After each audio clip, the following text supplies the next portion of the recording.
නේ. ඒකට ඔයගොල්ලෝ කාර්ය ගමනේ යන්නේ. මොරේ ගමන වගේනේ ජීවිතේ ඉඳගෙන. ඒගොල්ලෝ වික්ෂුන් වහන්සේලා කියන්නේ ඒගොල්ලන් තත්ත්වත් ආරහන්සේ වගේ අත්පත් දෙකේ බර විතරයි තියෙන්නේ. ඒගොල්ලන් පාස්තරය සිල්කල්ලක් කෙල්ල ගත්තා. කොහේ හරි ගෙදරකට ගියා. ගාඩිග හොයා ගත්තා. ඔයගොල්ලන්ට වගේ වැඩපොලේ කටයුතු ඒව මුකුත් කරන්න හිතන්න දෙයක් නැහැ. කාය විවේකේ, චිත්ත විවේකේ ඔක්කොම තියෙනවනේ. ඒක නා ගමන ඉක්මන. තේරුණා? ඒක නා ගමන ඉක්මන. ඒතකොට බුදුහාමුදුරුව අතෙන්දී අරඤ්‍යගතව වා, රුක්කමූලගතව වා, ශුඤ්ඤාගාරගතව වා කියලා දේශනා කරේකි. සම්මතයේ කතාව ඒක. අරඤ්‍යයකට යන්න මානේ, ශුඤ්ඤාගාරයකට යන්න, මේ ඒකට යන්න කියන කතාව සම්මතයේ කතාව ඒක. හරිද? එතකොට අපි පරමාර්ථයෙන් කියනකොට මොකද්ද කියන්නේ? අරඤ්‍යගතෝවා, රුක්කමූලගතෝවා, ශුඤ්ඤාගාරගතෝවා කියනකොට පරමාර්ථ ධර්මයක් එක්ක බලනකොට වෙන විදියක් ඕක තියෙනවා. තේරුණා? දැන් චුල්ලපන්තක හාමුදුරන්ට වත්තුපම සූත්‍රයේ බුදුහාමුදුරුවෝ උපදේශනා කරන්නේ මොකද්ද? මොකද්ද කියන්නේ මේ අර සුදු රෙදි කඩ පිළිමදිනකොට මොකක්ද උනේ කිව්වා නේද? රජවහරණම් කියනකොට නේ. ඒක දැක නිවන් දැක්කයි කිව්වා නේද? නේ? ඒක සම්මත කතාව. හරිද? ඕකේ ඇතුලේ මොකද්ද කියවිලා තියෙන්නේ? චුල්ලපන්තක හාමුදුරුවන්ට යට ගිය දවස තිබ්බා ප්‍රභාෂර වූ සුදු රෙදි කඩ. තේරුණා? පංචකෝ ආගන්තුකේ උපක්ඛලිතේ උපක්ඛලිතා වෙන්න මොකද්ද උනේ මේ ඉන්ද්‍රිය සංජානනයෙන් අහුවෙන්න මොකද්ද උනේ? අර පිසු සිදු රුදු රෙදි කඩ කිලිටි වුණා. තේරුණා? ප්‍රභාස්වර මිදම් වික්‍රේ තිත්තං පංචකෝ ආගන්තුකේ උපක්ඛලිතේ උපක්ඛලිතා. චුල්ලපන්තක හාමුදුරුවන්ට යට ගිය දවස තිබ්බ පිරිසිදු සිත. ප්‍රභාස්වර සිත. ඒ වගේ ඔයගොල්ලන්ටත් අපිටත් යට ගිය දවස තිබ්බ ප්‍රභාස්වර සිත. නමුත් ආගන්තුකව මේ ඇහැ කන නාසය දිව ශරීරය කියන ඉන්ද්‍රිය සංජානනයෙන් අල්ලන්න අහුවෙන්න සමුදය වෙන්න මොකද්ද උනේ? රජෝ හරණම් වෙනුවට මොකද්ද උනේ? සම්මුදය වුණා. සුදු රෙදි කඩ පිරිසිදු වෙනවා වෙනුවට මොකද්ද උනේ? මේ කිලිටි වුණා. අර ප්‍රභාස්වර ගතිය නැති වුණා. ළමා කාලේ නැති වුණා. අර කිසිවක් ඇවුරුච්ච නැති අර ප්‍රභාස්වර හිත අර මං උඩු බැලීම් අතර කකුල් දෙක වනවනා බඩගිනි නාම දානවා මේම ඉඳලා කිසි ප්‍රශ්නයක් නැහැ චූ කරන්න ඉතුවම චූ කරනවා ඒ ළමයාගේ අම්මා මැරුණොත් ඒකට මල ගියන්නේ මේ ඒ වගේ හිතියම කාලයක් අපි කාට යට ගිය දවස් තිබුණා නේද යට ගිය දවස් තිබ්බා නමුත් මේ අනුසෝතගාමී ප්‍රතිපදාවෙන් සංසාර ගමනට ආපු නිසා මොකද්ද වුනේ අර ඇහැ කන නාසය දිව ශරීරය කියන සංකල්පය තුලින් මේ මම මගේ ආත්මය කියලා අල්ලගත්ත නිසා මොකද්ද වුනේ අර පිරිසිදු සුදු රෙදි කඩ කිලිටි වුණා එතකොට ඒක දැක්කලා නිවන් දැක්ක කියලා කිව්වේ ඒකේ පරමාර්ථය ඔය කතාව. සම්මත කතාව අර කතාව. අරඤ්‍යගතව කියන කතාවේ සම්මත කතාව ගැඹුර වෙන එකක්. නමුත් කාය විවේකයේ ඇති කර ගන්න අපි සම්මතය යන තැන කියන කතාව වෙන එකක්. දේවදත්ත කල්පෙල්ලුව කියන කතාව සම්මතේ කතාව වෙන එකක්. පරමාර්ථ කතාව වෙන එකක්. චින්තන කතාවක්.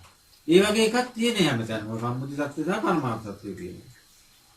එතකොට නිවන් දකින්න යන කෙනා හිද්දේකට කැලේකට වගේ ආවොත් දැන් මහත්යක් ගෙදර ඉඳගෙන මේ වැඩි කරනකොට මහත්ය මොනර යනවා වගේ තමයි යන්නේ. හරිද? දැන් පැවිදි වෙච්ච කෙනෙක් හංසයා වගේ නෙවෙයි තුල්ලෙක් වගේ නෙවෙයි ප්‍රශ්නයක් නැහැ නේ. මොකද්ද ප්‍රශ්නයක් නැහැ දැන් ඉතින් දැන් හිතන්න මහත්ය වුණ පැවිදි වෙලා ඉඳ කැලේකට වෙලා ඉන්නකොට රූපවාහිනී සංස්ථාවේ වැඩට යන්න ඕනේ නැහැ. දරුවෝ ගැන හිතන්න ඕනේ නැහැ. බිල්ල ගැන හිතන්න ඕනේ නැහැ. රල්ලිය ගන්න ඕනේ නැහැ. පිටිමිල ගියාට ප්‍රශ්නයක් නැහැ. හාල් මිල ගියාට ප්‍රශ්නයක් නැහැ. වැදලා කන්න දෙනවා කිසි ප්‍රශ්නයක් නැහැ. කමෙන් දෙසි නේද? ඒක තමයි ගමන. එතකොට එහෙම කරගත්ත භික්ෂුවට බුදුහාමුදුරුවෝ ආපහු කියනවා මහණෙනි යන්න අරඤ්‍යකට රුක්ක මූලයකට යන්න ගිහිල්ලා මේ විදියට මේ තිලකුණු වඩන්න අනිත්‍ය දුක්ඛ අනාත්ම කියන මේ තිලකුණු වඩන්න බවුන් වඩන්න මේ ඇතිවන සංකාර නිරෝධ කරන්න මේ සමුදය වෙන දේ එතනම නිරෝධ වෙන විදිය බලන්න ඒක කරන්න පුළුවන් මේ වගේ හිස්තැනකට කියන්න. එතකොට මේ හිස්තැනකට ගියාට පස්සේ මොකද්ද වෙන්නේ යන්න රුක්ක මූලගතව ශුඤ්ඤාගාරගතව රුක්ක මූලයක් බවට පත් වෙනවා. ඊට පස්සේ ශුඤ්ඤාගාරයක් බවට වෙනවා. ඊට පස්සේ රුක්ක මූලගතව මේ ශුඤ්ඤාගාරගතව කියන්නේ ශුඤ්ඤාගාරයක් බවට පත් වෙනවා අන්තිමේ මහණෙනි මේක වඩාගෙන බලනකොට ශුඤ්ඤතාවයෙන් බලනවා අන්තිමේ රුක්ක මූලයගතව අරඤ්‍යගතව ඉස්සෙල්ලානේ ඊට පස්සේ රුක්ක මූලගතව ඊට පස්සේ බලාගෙන යනකොට මොකද්ද වෙන්නේ ශුඤ්ඤාගාරයක් බවට පත් වෙනවා මහණෙනි ඒක බලන්න යන විදිය අරක සම්මතේ මේක පරමාර්ථය එහෙමයි විදිය යන්න තැනම අන්නේ ඥානදාස. ඔය ත්‍රිපිටකයේ තියෙන හැම කතාවක්ම මෙහෙම. අපි බාරද්දාරික සූත්‍රයේ වේවා පොට්ටපාද සූත්‍රයේ වේවා වච්චගත වච්චායනගත හැම එකේම මේ විදිහට බලන්න තියෙනවා. ඒක ඥානදාස. කාය විවේකයේ වෙන්නේ ශුන්‍යාකාරය තෝරගන්න එක ආදොන්දයි අපිට පහසු. නමුත් ඔයගොල්ලන්ට එතන ශුන්‍යාකාරය බවටපත් කරගන්න එතනින් දෙන්නේ. තේරෙනවද? වැඩ කරන තැන ශුන්‍යාකාරය බවටපත් කරගන්න බැරිද? දැන් මේ දර්ශනේ දැක්කොත් දැන් මහත්යත් මේ ඔෆිස් එකේ වාඩි වෙලා ඉන්නකොට මෙතන ඉන්න 10ක් විතර. හරි කෑ දානවා මේ කෑ දානවා ආර කරපම් මේක කරපම් කියනවා. දැන් නැත්නම් දර්ශනේ දැක්කම ශුන්‍යාකාරයක් නෙවෙයිද? තිරිස ඉන්න තැන ශුන්‍යාකාරයක් බවට පත් කරගෙන භාවනා කරනවා. ඒකට ගැටෙන්නේ යන්නේ නෙවෙයි. ඒ දන්නවනේ දැන් මේ ඉන්න කට්ටියයි ටීවී එකෙන් පේන කට්ටියයි ටීවී එකෙන් ඇහෙන කට්ටියයි එක නම් දැන් මේ කට්ටියත් එක්ක දින්නේ මාත්‍ය නෑ නේද? ඉතින් ඉන්න කට්ටිය නේද දින්නේ ඔක්කොම. ඉතින් ඒක දැකගෙන එතන ශුන්‍යාකාරයක් බවට පත් කරගන්න.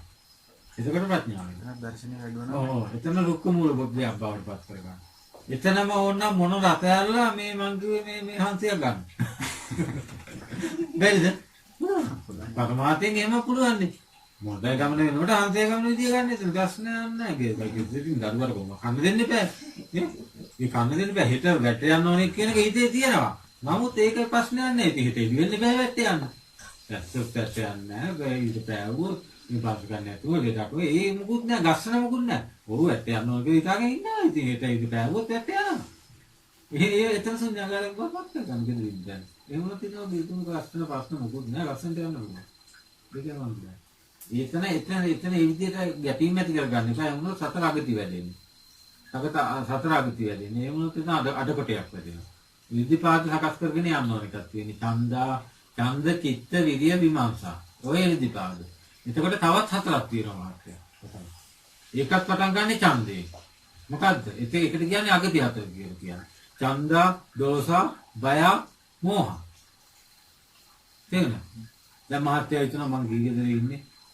මට දරුවෝ ඉන්නවා මට රස්සාව තියෙනවා මට මේ නේද දකින්න බැරි වෙයිද දන්නේ නේ දැන් ඒක බය නැද්ද මෝහ නැද්ද නේ අගති නේද අනේ චන්දා දෝසා බය මෝහ අගති වැඩි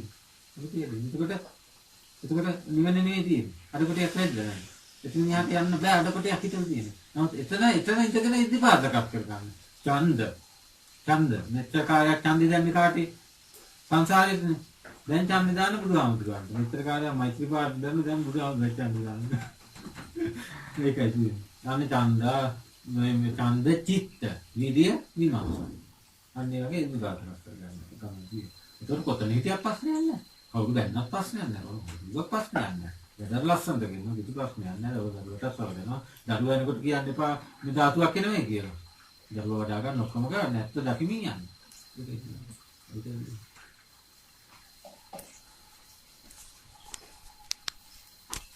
Mau mulai kanan ada?